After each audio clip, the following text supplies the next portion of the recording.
आता नव्यानं पालकमंत्री झालेले नाशिकचे मंत्री अर्थात गिरीश महाजन यांनी या संदर्भामध्ये एक खड्ड्यांची सफर हा कार्यक्रम आयोजित करायला काही हरकत नाही।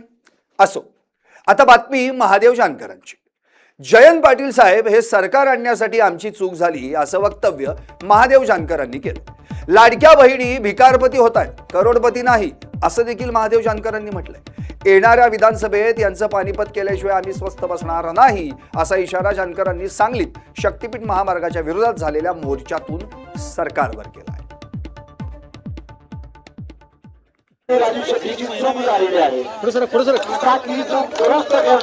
तुम्हाला पुढच्या दारात लावला आहे। छत्रपतीच्या दारात पेशवे कामाला होते, आता पेशव्यांच्या दारात कामाला गेले, हे दुःख मोठं झालं आहे।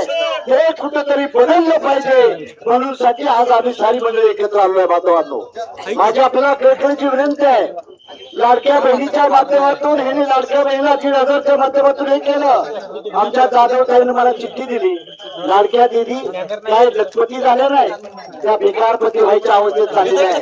त्यांची जमीन काढून घेतल्यानं त्या लखपती कशा होणार आहेत म्हणून माझी तुम्हाला नम्र विनंती आहे।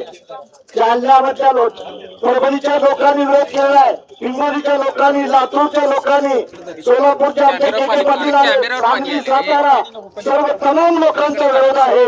तुम्ही अशी जनते रोडवरची लढाई जिंकण्यासाठी तुम्ही आम्हा मंडळीला साथ द्या। विधानसभेत लोकसभेत सुद्धा यांचं पानिपत केल्याशिवाय आम्ही राहणार नाही एवढं आपल्याला तुम्हाला सांगतो। आणि शक्तीपीठ मार्ग नोटिफिकेशन कॅन्सल करावं एवढं आवाहन करून आपली जाग येतो। जय हिंद, जय भारत।